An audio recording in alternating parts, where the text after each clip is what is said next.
Now, so let's come to the fourth technique. I'm going to do the fourth technique and the fifth technique together, but I'll start with the fourth technique because internal rate of return can only be done after we know about what? The net present value.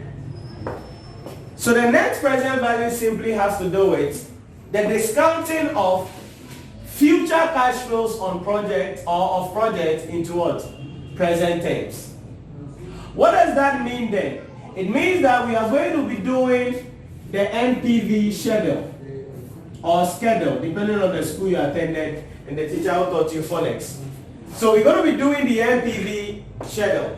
So when we are doing the NPV schedule, what are the things that we bring and what are the things that we don't bring? So there are a couple of rules that guides the preparation of the NPV schedule that I want to go through with you. Number one, in the NPV schedule, we don't bring non-cash items. Now when we talk about non-cash items here, we are talking about issues such as depreciation. So we don't consider depreciation, we don't consider absorption of overheads.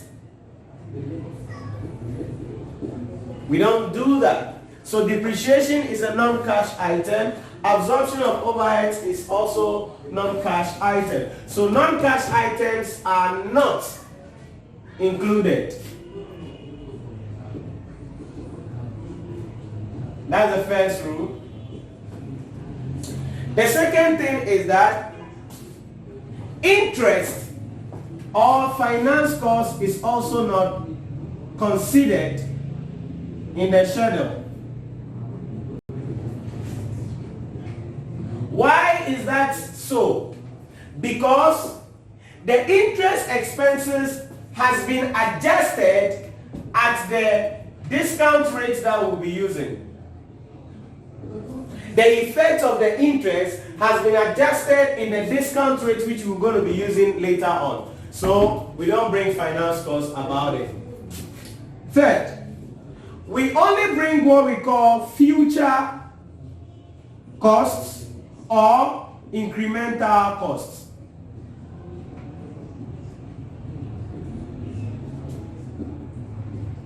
We only bring future costs or incremental costs. Now, what are future costs or what are incremental costs?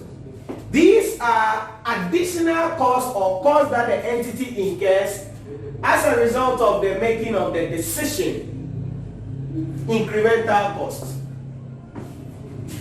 What does that mean then? It means past costs, or better still, sunk costs are not included in our NPV schedule.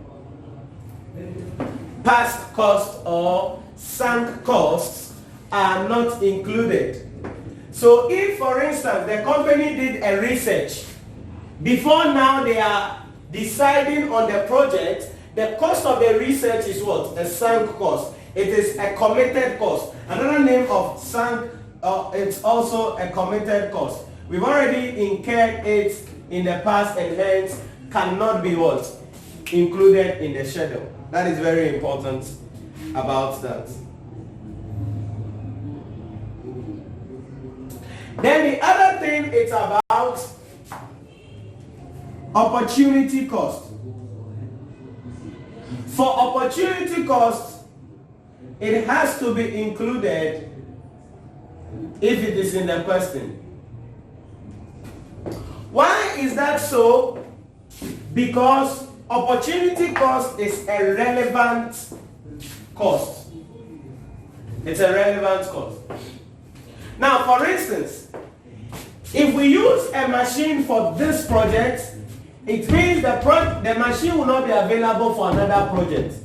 So the money we are losing for using the machine for this project is what we refer to as what? The opportunity cost.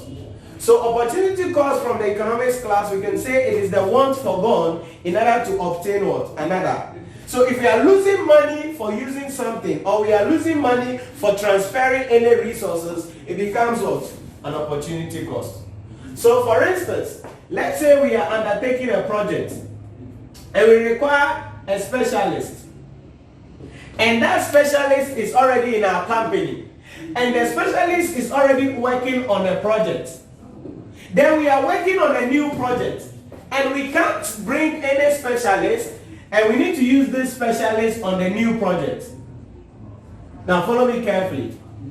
When we use this specialist on the new project, it means the specialist will not be available for what? The existing project. Now, if because of bringing the specialist on the new project, we will have to pay any penalty, then that penalty becomes what? The opportunity cost. And for that reason, must be included in the computation of our schedule. Another thing to be considering or to consider is that there may be working capital in the question. There may be working capital. If there are working capital in the question, we have to what? Include it. But the way we include working capital is that whether the examiner tells us or not, outflows of working capital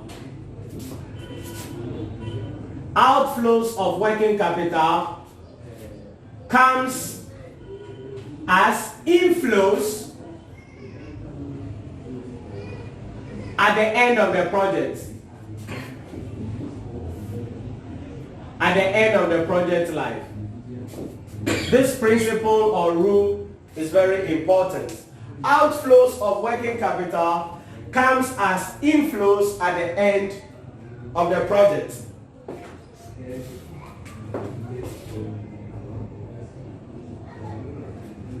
What does that mean? So let's say we have a project that has a lifespan of 4 years. So year 1, year 2, year 3, year 4. If there is working capital in year 2, which is $200, that is an outflow. But the rule states that every outflow of working capital should come back into the business as what? Inflow. So at the end of the project, it will be there as what? An addition. That is what we mean by that rule. Then the second thing is that sometimes working capital is not released once. Working capital is released throughout the life of the project. For that reason, we consider only the incremental cost of capital.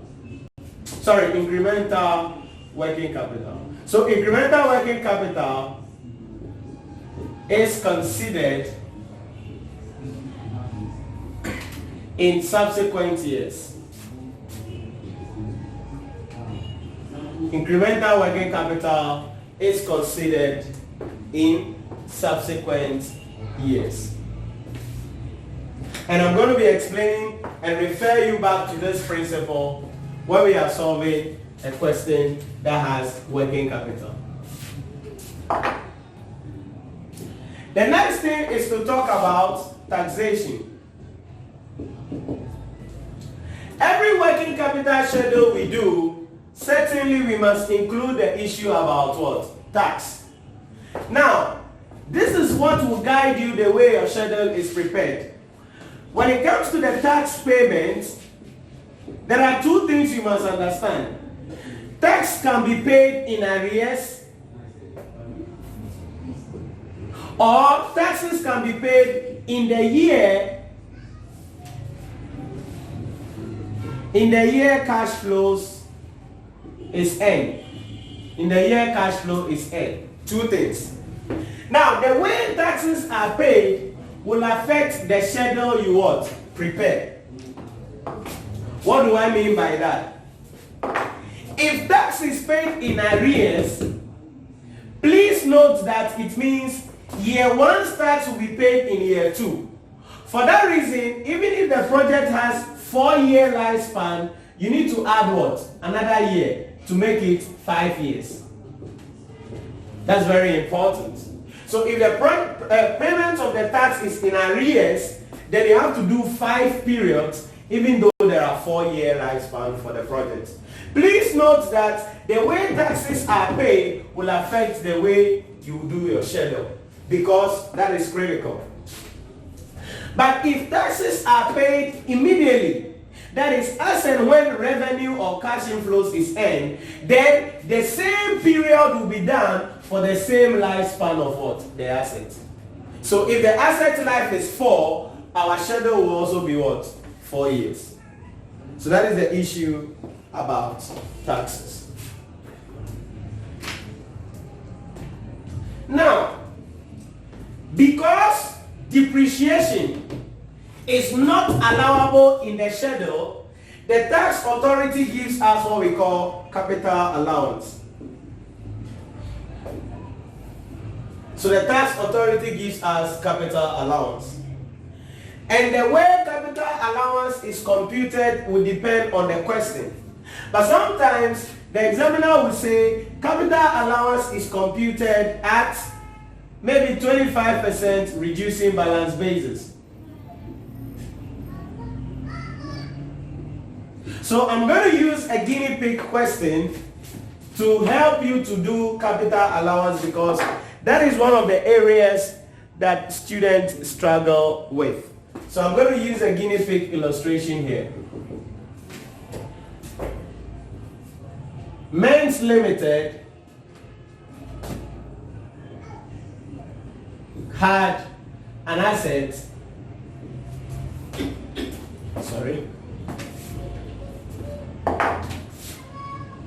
wants to invest in a new equipment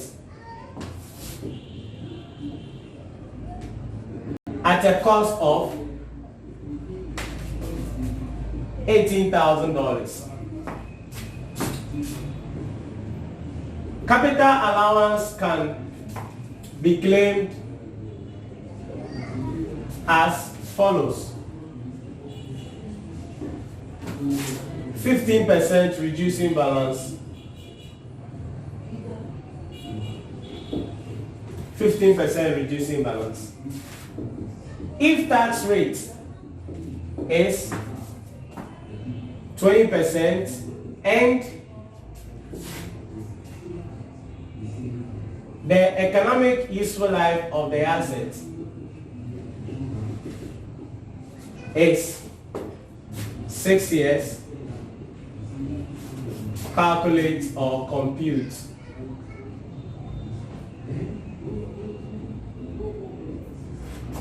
the capital allowance. Compute the capital allowance.